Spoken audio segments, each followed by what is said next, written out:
दोस्तों स्वागत है आपका आपके channel one nation one exam पे।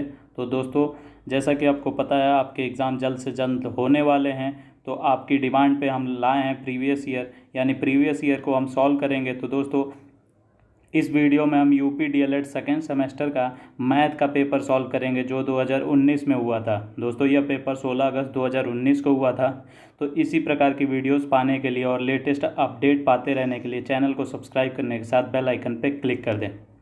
तो दोस्तों पहले क्वेश्चन से हम शुरू करते हैं। जो पहला क्वेश्चन बहुविकल्पीय 1 नंबर का पूछा गया था, जिसमें आपको रफ वर्क में आपको इसको हल करना था और सिर्फ उत्तर लिखना था कि कौन सा ऑप्शन सही होगा, उसे हम देखते हैं। दो असमान परिमेय संख्याओं के बीच परिमेय संख्याएं होती हैं। तो दोस्तों इसका उत्तर हो जाएगा अनंत। अब हम बात करते हैं किस प्रकार इसका उत्तर हुआ दोस्तों। तो दोस्तों अगर 2 और 3 है या फिर 2/1 3/1 है, अगर दो ये परिमेय संख्याएं हैं, इसके बीच ज्ञात करना है कितनी परिमेय संख्याएं होंगी, तो हम इन दोनों को जोड़ लेते हैं और 2 से भाग करते हैं। फिर जो आया उसको हम फिर से पुनः इसके साथ जोड़कर 2 से भाग करेंगे तो एक और परिमेय संख्या आ जाएगी। इसी प्रकार इसको इसके साथ भी करेंगे तो एक और परिमेय संख्या, इसी प्रकार इसको इसके साथ, इसको इसके साथ, तो इसी प्रकार हमारी अनंत परिमेय संख्याएं आएंगी। तो पहला जो ऑब्जेक्टिव है उसका उत्तर हो जाएगा अनंत। अब हम देखते हैं दूसरा ऑब्जेक्टिव क्वेश्चन। निम्नांकित कथनों में सत्य कथन है। पहला ऑप्शन है एक धनात्मक पूर्णांक अपने योगात्मक प्रतिलोम से बड़ा होता है। तो दोस्तों इसको समझते हैं क्या यह सत्य है या नहीं। तो धनात्मक पूर्णांक यानी ऐसा नंबर जो पॉजिटिव हो या घन हो, ठीक है, अपने योगात्मक प्रतिलोम यानी ऐसी संख्या जो इसमें जोड़े तो शून्य हो जाए, यानी -2 ही जोड़ेंगे तो यह शून्य हो जाएगा। तो कह रहा है यह जो धनात्मक पूर्णांक है वह अपने योगात्मक प्रतिलोम से बड़ा है। तो जी हाँ, +2 जो है वो -2 से बड़ा है, तो ऑप्शन ए सही है। अब हम देखते हैं ऑप्शन बी। एक ऋणात्मक पूर्णांक यानी -2 देख मान लेते हैं अपने योगात्मक प्रतिलोम इसका क्या हो जाएगा दोस्तों +2, तो यह शून्य हो जाएगा। तो कह रहा है कि यह ऋणात्मक जो है वो अपने योगात्मक प्रतिलोम से बड़ा है। तो -2 +2 से बड़ा नहीं होता है, इसलिए यह गलत हो जाएगा। इसी प्रकार तीसरा देखते हैं, शून्य एक पूर्णांक नहीं है। तो दोस्तों शून्य एक पूर्णांक है, इसलिए ऑप्शन सी भी गलत हो जाएगा। ऑप्शन डी देखें तो -17 इज़ ग्रेटर देन -5। तो दोस्तों जब माइनस का साइन लगा रहता है तो जो छोटी संख्या होती है वही बड़ी संख्या होती है। तो जो डी ऑप्शन है यह भी गलत है। अब हम देखते हैं तीसरा ऑब्जेक्टिव क्वेश्चन जो है 21 की अनुवर्ती यानी 21 की पहले अनुवर्ती निकालना है, यानी 21 + 1 यानी यह 21 का अनुवर्ती आ गया। फिर इसकी भी हमें अनुवर्ती ज्ञात करनी है, यानी 22 + 1 हो जाएगा 23। तो तीसरा ऑब्जेक्टिव क्वेश्चन का आंसर हो जाएगा डी। अब हम देखते हैं चौथा प्रश्न। एक आयताकार मैदान का क्षेत्रफल है 0.5 हेक्टेयर। यदि इस मैदान की एक भुजा 125 मीटर है तो दूसरी भुजा का माप ज्ञात करना है। तो दोस्तों आप देख रहे होंगे जो भुजा है वो मीटर में है और जो दूसरी भुजा है उसके भी सारे ऑप्शन मीटर में है। तो जो ये हेक्टेयर दिया हुआ है क्षेत्रफल, इसको हम मीटर में बदल लेंगे तो 1 हेक्टेयर बराबर होता है दोस्तों, 1 हेक्टेयर जो होता है हेक्टेयर बराबर होता है 10,000 मीटर वर्ग। और यहाँ 0.5 यानी आधे की बात कर रहा है, क्योंकि 0.5 को जब हम हल करते हैं या फिर आप जानते होंगे कि यह आधा है, यानी 0.5 की जब बात करता है तो इसका भी आधा हो जाएगा, यानी 5,000 मीटर स्क्वायर। यानी जो क्षेत्रफल दिया है वो दिया है 5,000, और क्षेत्रफल का फॉर्मूला क्या होता है आयतकार में लंबाई गुणे चौड़ाई। तो इसमें से एक हम मान लेते हैं कि हमारी लंबाई दी हुई है, तो 125 गुणे b बराबर 5,000। फिर हम इसको हल कर लेंगे तो इधर 125 गुणा हो रहा है तो दूसरी तरफ जाके भाग हो जाएगा। तो b की वैल्यू क्या आ जाएगी, 500 को हम 125 से काट देंगे और 40 मीटर जो आ जाएगा वह b यानी दूसरी भुजा आ जाएगी, जो ऑप्शन सी में दिया हुआ है। तो चौथे प्रश्न का आंसर हो गया सी। अब हम देखते हैं पांचवा। 1 घन मीटर बराबर है। तो दोस्तों 1 घन मीटर जो बराबर होता है वो होता है 1000 के, यानी ऑप्शन डी। अब हम देखते हैं अति लघु, जिसे आपको हल करके भी दिखाना होता है। दो परिमेय संख्याओं का योगफल इतना दिया हुआ है, जिसमें से एक परिमेय संख्या आपको इतनी दी हुई है। तो हम मान लेते हैं कि हमारी दूसरी परिमेय संख्या x रही होगी। इन दोनों को जोड़ने पे -1/3 आ रहा है। तो अब हमें जो ज्ञात करना है उसको एक तरफ रखेंगे और जो हमें पहले से ज्ञात है उसको दूसरी तरफ। तो -1/3, और जब इसको दूसरी तरफ ले जाएंगे तो माइनस का है तो प्लस का हो जाएगा। और अब हम एलसीएम ले लेंगे तो 3 और 18 का एलसीएम आ जाएगा 18, और 3 था 18 हो गया, यानी 6 से गुणा हुआ तो ऊपर भी 6 से गुणा हो जाएगा, तो माइनस का 6 आ गया। फिर इसी प्रकार इधर 5 था और एलसीएम 5 आया, यानी एलसीएम 18, यानी कोई बदलाव नहीं हुआ, 1 से गुणा हुआ तो ऊपर भी 1 से गुणा हो जाएगा, तो प्लस का 5 हो जाएगा। अब हम इसको हल करेंगे तो आ जाएगा हमारा -1/18, यानी अगर हम -1/18 को इसमें जोड़ते हैं तो योगफल इतना आ जाएगा। ठीक है दोस्तों, अब हम देखते हैं 7वां प्रश्न। एक वर्गाकार खेत की भुजा दी हुई है इतने मीटर और खेत का क्षेत्रफल पूछ रहा है। वर्गाकार है यानी वर्ग का आकार का क्षेत्रफल का फॉर्मूला होता है क्षेत्रफल बराबर भुजा स्क्वायर। ठीक है दोस्तों, तो भुजा स्क्वायर, और भुजा कितनी दी हुई है 3x + 17, और साथ ही में x की वैल्यू दी हुई है, तो हम यहीं पे x की वैल्यू पुट कर देते हैं। तो 3 × -3 + 17, यानी इसको हल करेंगे तो हमारी भुजा आ जाएगी क्या दोस्तों -9 + 17 यानी 8।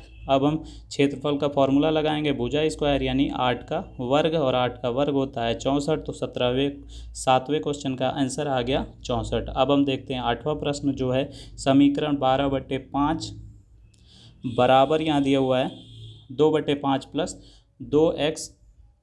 2x/5। तो इसको हल करना है दोस्तों। तो अज्ञात जो है वो है हमारा x वाला यह टर्म, तो जो ज्ञात है उसको दूसरी तरफ ले जाएंगे तो हमारा हो जाएगा 12/5 - 2/5, और हमारा एक तरफ बच जाएगा 2x/5। अब जो बाईं तरफ है उसको हल कर लेते हैं, तो 5 और 5 का एलसीएम हो जाएगा 5। ऊपर क्या बचेगा दोस्तों 12 - 2, और दाईं तरफ हमारा बचा 2x/5। अब हम 12 में से 2 घटाएंगे तो 10/5, और दूसरी तरफ बचा 2x/5। अब बराबर का साइन लगाया और हर समान है तो आपस में कट जाएंगे। इसी प्रकार अंश भी कट रहा होगा तो काट देंगे। तो जो हमारा x आ गया वो x की वैल्यू आ गई 5। अब हम देखते हैं अगला प्रश्न 9वां, जिसमें हमको HCF ज्ञात करना है यानी मौसा ज्ञात करना है। तो दोस्तों कोई भी छोटी संख्या ले लें, उससे बड़ी संख्या को भाग कर दें, तो 114 से हम भाग कर देते हैं 133 को।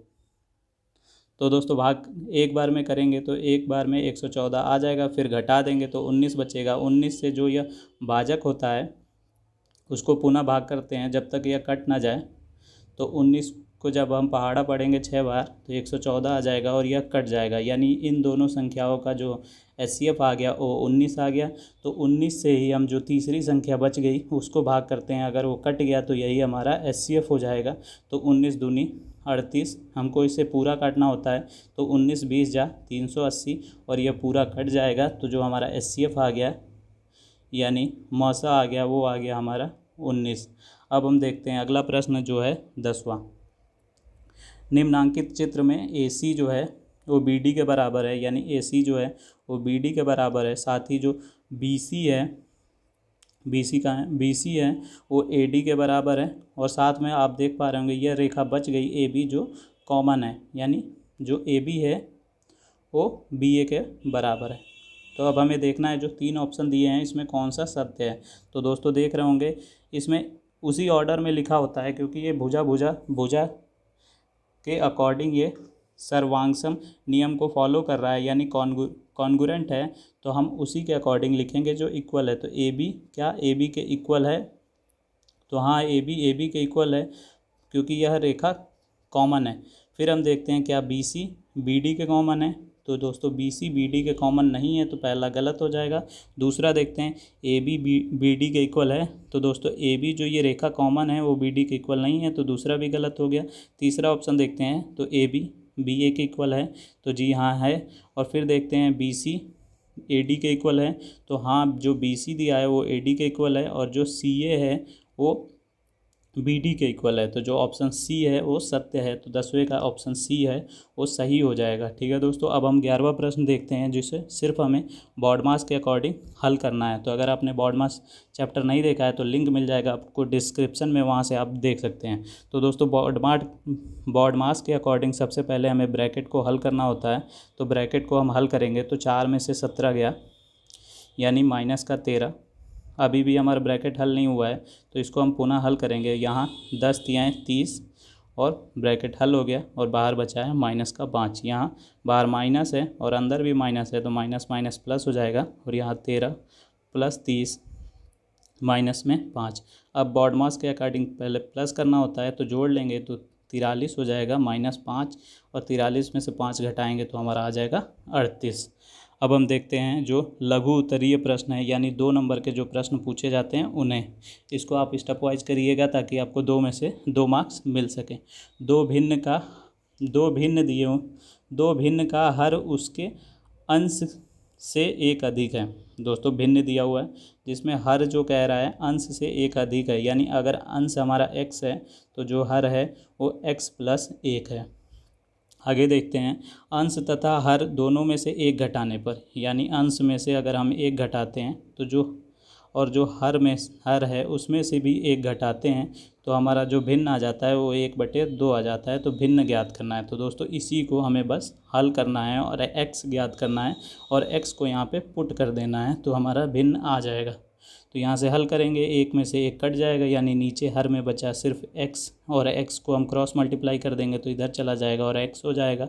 इसी प्रकार 2 से भी हम इधर क्रॉस मल्टीप्लाई करेंगे तो 2x - 2 = x। अब हम इस जो हमें अज्ञात है या जो नहीं पता है, जो चर है उसको एक तरफ लिखेंगे तो यह x इस तरफ आ जाएगा, प्लस का है तो माइनस हो जाएगा, तो 2x - x, और यह जो हमें ज्ञात है उसको दूसरी तरफ भेजेंगे तो माइनस का है तो प्लस का हो जाएगा। अब 2x में से x गया, यानी x की वैल्यू आ गई 2।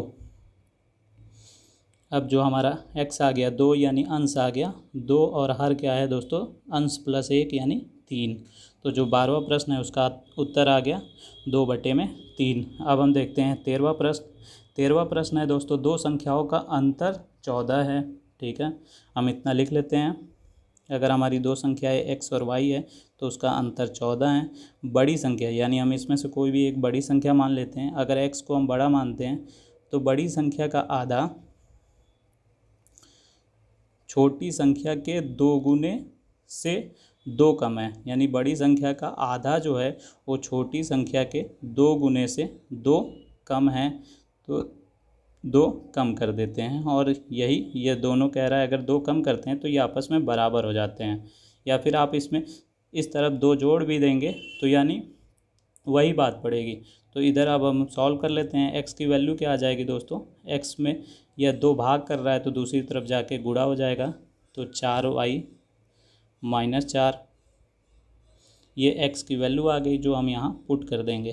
ठीक है, तो हो गया हमारा 4y - 4 -y = 14। अब क्या होगा, y वाला y के साथ घट जाएगा तो 4 में से 1 y गया, 3y, और यह जो है वो 4 माइनस का है इधर, तो उधर जाके प्लस का हो जाएगा, और जब 14 में 4 जोड़ेंगे तो 18 हो जाएगा। और जब हम इसको हल करेंगे तो 3 से 6 बार में 18 कट जाएगा और y की वैल्यू आ जाएगी 3 × 6 = 18, यानी y आ गया हमारा 6। तो अब हमारा जो पहले इक्वेशन दिया था उसमें पुट कर देंगे, तो y की जगह अगर हम 6 रख देते हैं तो हमारा x ज्ञात हो जाएगा। यानी अब हम x निकालने के लिए y को दूसरी तरफ भेज देंगे, y - 6 तो उधर जाके प्लस हो जाएगा, तो 14 में 6 जुड़ेगा तो क्या आ जाएगा दोस्तों 20, यानी बड़ी संख्या आ गई 20 और छोटी संख्या आ गई 6। इसको चेक भी कर सकते हैं, तो बड़ी संख्या का आधा हो जाएगा 10 और छोटी संख्या का 2 गुना यानी 12, और 12 में से 2 घटाएंगे तो 10, यानी यह इक्वल था। यह बिल्कुल सही, जो इसमें कंडीशन दी थी वो बिल्कुल सही थी, उसके अकॉर्डिंग हमने जो सॉल्व किया है वो भी बिल्कुल सही है। अब हम देखते हैं 14वां प्रश्न, जो कह रहा है किसी परीक्षा में 22 परीक्षार्थियों के गणित विषय में प्राप्तांक का विवरण निम्नलिखित है। यानी 22 स्टूडेंट हैं उनका जो नंबर प्राप्त हुए हैं मैथ में वो दिए हुए हैं, उसको आप 10-10 का वर्ग विस्तारण में आंकड़ों को विभाजित कर बारंबारता सारणी बनाइए। यानी आपको कुछ नहीं करना, सिंपल सा 10-10 का सारणी बना देना है, जिसमें आपको क्या क्या लिखना है, वर्ग अंतराल लिखना है, तो यहाँ वर्ग अंतराल लिख लीजिएगा दोस्तों, यहाँ बारंबारता लिख लीजिएगा। ठीक है, अब क्या होगा, 10-10 का बनाना है तो देखते हैं सबसे छोटा अंक कौन सा है, तो यहाँ 48 है, यानी हम 40 से शुरू करेंगे। ठीक है, तो 40 से 50, 50 से 60, इसी प्रकार कहाँ तक जाएंगे, तो 88 सबसे हाईएस्ट है तो हम 90 तक जाएंगे। 50 से 60, 60 से 70, 70 से 80 और 80 से 90। ठीक है दोस्तों, हमने 90 तक लिख लिया।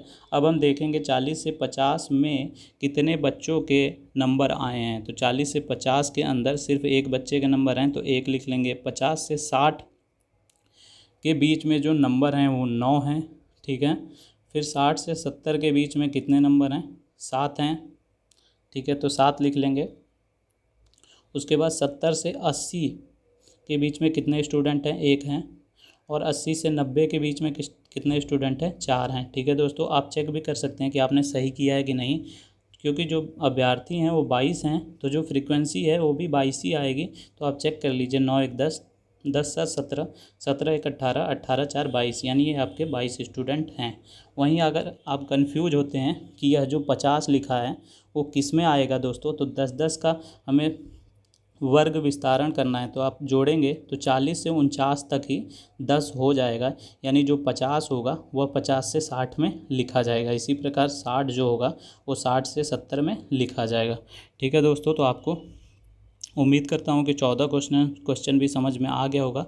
अब हम देखते हैं 15वां, जो सिंपल सा एक फॉर्मूले पे या सूत्र पे आधारित है, जो है a³ माइनस b³, जिसका सूत्र आपको पता होना चाहिए, a minus B A plus B, मतलब कि a माइनस बी और दूसरे ब्रैकेट में a² plus b² plus ab। अब बस आपको इसी पे ब्रेक कर लेना है, तो a माइनस बी क्या हो जाएगा दोस्तों, यह आपका a दिया हुआ है, यह आपका b दिया हुआ है, तो a माइनस बी यानी 8y प्लस 3x और माइनस बी है, यानी जो दूसरे ब्रैकेट में है उसके साइन बदल जाएंगे, तो -3x और -8y है तो प्लस का 8y। अब इसको हल करेंगे तो यह कट जाएगा और हमारा आ जाएगा 16y, यानी एक ब्रैकेट में आ गया हमारा 16y। इसी प्रकार दूसरे ब्रैकेट को भी कर लेते हैं, तो दूसरे ब्रैकेट में क्या दिया हुआ है दोस्तों, a² यानी जो a था इसका वर्ग हो जाएगा, यानी 8y प्लस 3x का स्क्वायर प्लस जो b है 3x माइनस 8y का स्क्वायर प्लस ab यानी दोनों का गुणा हो जाएगा, 8y प्लस 3x और गुणे यानी इसी के आगे ब्रैकेट में आप लिख दीजिएगा 3x माइनस 8y। अब इसको हल कर लेंगे आप, क्योंकि एक ब्रैकेट को हल कर चुके हैं। अब a प्लस बी का होल स्क्वायर करेंगे तो a² plus b² plus 2ab आ जाएगा, यानी 64y² plus 9x² plus 2ab, यानी 2 8 16 अतिरिक्त 24 और इसके साथ जो चर हैं x और y, तो x और y को भी लिख लेंगे। इसी प्रकार इसे भी हल कर लेंगे, तो a² यानी 9x² प्लस b² यानी 64y², इसमें माइनस है तो -2ab होगा, तो -2ab क्या आएगा, 24xy। तो यहाँ 24 प्लस का है, यहाँ माइनस का है, तो यह दोनों आपस में कट जाएंगे और बाकी जो होगा वो आपस में सॉल्व हो जाएगा। इसके अलावा इसको भी हम सॉल्व करेंगे, तो देखते हैं इसको सॉल्व करने पे क्या आएगा दोस्तों। तो दोस्तों आपका एक ब्रैकेट में आया था 16y, फिर आया था आपका 64y² प्लस 9x² और उसके अलावा जो था आपका 24 कट गया था, तो उसके अलावा क्या बचा, 9x² जो दूसरे ब्रैकेट को सॉल्व करने पे आया था प्लस 64y²। अब हम जब गुणा करेंगे a और b को तो आएगा हमारा -48xy plus 24xy minus 64y² plus 9 x square minus 24xy। तो अब हम इसको सॉल्व करेंगे तो यह आपस में दोनों कट जाएगा। इसी प्रकार यह 9x स्क्वायर और एक बार और होगा 9x स्क्वायर, यह बच जाएंगे तो क्या आ जाएगा दोस्तों 16y, फिर 3 बार 9 बचा तो 9 के 27 एक्स स्क्वायर। इसके अलावा बचेगा हमारा 64y स्क्वायर, क्योंकि ये और ये कट जाएगा तो सिर्फ यही बचेगा। इसके अलावा ये 48xy है, यह भी कट जाएगा। यहाँ पे कुछ मिस हो गया है तो आप गुणा कर लीजिएगा। जो 48xy है यहाँ पे भी दोस्तों यह 48xy स्क्वायर कहीं आएगा, उसको कट कर लीजिएगा।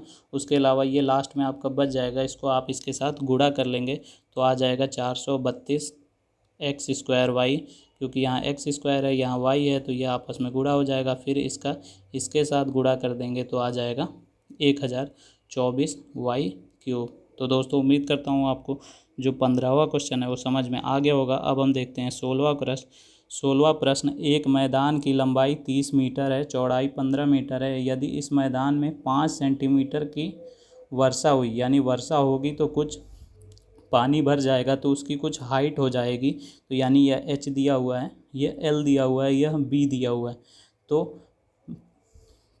तो ज्ञात कीजिए कि इस मैदान में कुल कितने लीटर पानी गिरा। तो दोस्तों इसका आयतन ज्ञात करना है तो सब कुछ आप मीटर में कर लीजिए। यह मीटर में है, यह भी मीटर में है, परंतु यह सेंटीमीटर में है तो हम इसको मीटर में बदल लेंगे। तो 100 से जब हम इसको भाग करेंगे तो आ जाएगा 0.05 मीटर। अब हम इसका आयतन ज्ञात कर लेंगे तो आयतन क्या आ जाएगा दोस्तों, L यानी 30 गुणे B यानी 15 गुणे 0.05। तो हम गुणा करेंगे तो आ जाएगा हमारा 22.5। आयतन निकाल रहे हैं LBH का, मीटर मीटर मीटर यानी मीटर क्यूब। ये आ गया हमारा आयतन, परंतु हमको कुल लीटर पूछ रहा है तो इसको हम लीटर में बदल लेंगे। तो 1 मीटर क्यूब जो होता है वो होता है 1000 लीटर। तो इतने की वैल्यू कितनी होगी, तो इधर गुणा कर देंगे 25.5 से और इधर भी गुणा कर देंगे 25.5 से। तो हमारा आ जाएगा लीटर में हुआ कितना आएगा 22500 लीटर। तो दोस्तों उम्मीद करता हूँ आपको 16वां प्रश्न भी समझ में आ गया होगा। अब देखते हैं 17वां प्रश्न। एक घनाभ की लंबाई 80 सेंटीमीटर है, चौड़ाई 40 सेंटीमीटर है और ऊंचाई दी हुई है, यानी इसमें भी L, B और H दिया हुआ है और आपसे आयतन पूछ रहा है किसमें, मीटर में। तो जो भी दिया हुआ है सेंटीमीटर में उसको मीटर में बदल लेंगे। उसके लिए हम 100 से भाग करेंगे तो यह आ जाएगा 0.8, यह आ जाएगा 0.4 और यह आ जाएगा दोस्तों, यह तो मीटर में है ही है, इसको बदलेंगे तो 0.2 आ जाएगा और इसमें जुड़ जाएगा यानी 1.2। अब हम इसको गुणा कर लेंगे तो गुणा करने पे आएगा 0.384 और मीटर मीटर मीटर का गुणा कर रहे हैं तो मीटर क्यूब। यही इसका उत्तर हो गया या फिर इसका आयतन हो गया। ठीक है दोस्तों, अब हम देखते हैं आखिरी प्रश्न जो दिया हुआ है, इसको सरल कीजिए। तो इसको सिंपली आपको हल करना है तो इसको आप हल कर लीजिए। 2x स्क्वायर यानी जो पहला ब्रैकेट है वो सेम रहेगा, जो दूसरा ब्रैकेट है उसमें माइनस से गुणा हो रहा है तो सबके साइन जो हैं वो बदल जाएंगे, यानी यह प्लस हो जाएगा, यह भी प्लस हो जाएगा, यह माइनस हो जाएगा दोस्तों, यह प्लस हो जाएगा। इस दूसरे ब्रैकेट में भी माइनस से गुणा हो रहा है तो सबके साइन बदल जाएंगे, प्लस प्लस, यहाँ पे भी प्लस, यहाँ पे भी प्लस। ठीक है दोस्तों, यहाँ पे दोस्तों मिसप्रिंट है, यहाँ पहले से प्लस है तो यहाँ माइनस हो जाएगा यानी माइनस का 2x। ठीक है दोस्तों, तो अब हम इसको हल कर लेते हैं। तो 2x स्क्वायर है और उसके अलावा 2x स्क्वायर जो भी स्क्वायर वाले होंगे उनको हम जोड़ लेंगे, क्योंकि मैंने आपको बताया था चैप्टर में कि जो टर्म होता है चर के अकॉर्डिंग उसी के अकॉर्डिंग जोड़ते हैं। तो 2 + 5 प्लस दोस्तों यहाँ 3 दिया हुआ है तो 2 5 7 3 10 एक्स स्क्वायर हो जाएगा। इसी प्रकार अब हम क्यूब वाले जोड़ लेंगे तो 8x क्यूब, यहाँ पे भी क्यूब है माइनस का, तो 8 में जब माइनस का जोड़ेंगे तो दोस्तों माइनस का 5 आ जाएगा, परंतु यहाँ प्लस का 5 है तो यह कट जाएगा। इसके अलावा जो बच गया हो वो बच गया हमारा प्लस का 11x। और इसके अलावा जब हम 12 को और इसको 2 को सॉल्व करेंगे तो और इसके अलावा कहीं बचा होगा। हाँ दोस्तों, यहाँ 4 बचा है, तो इसको जब हल करेंगे तो आ जाएगा हमारा -6।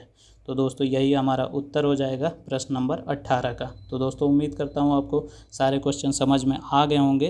तो दोस्तों चैनल को सब्सक्राइब करने के साथ बेल आइकन पे क्लिक कर दें, और सेकेंड सेमेस्टर की जो बाकी भी चैप्टर वाइज सिलेबस कंप्लीट कराया गया है उसको आप डिस्क्रिप्शन में जाकर अवश्य चेक करें। पूरी वीडियो देखने के लिए बहुत बहुत धन्यवाद दोस्तों।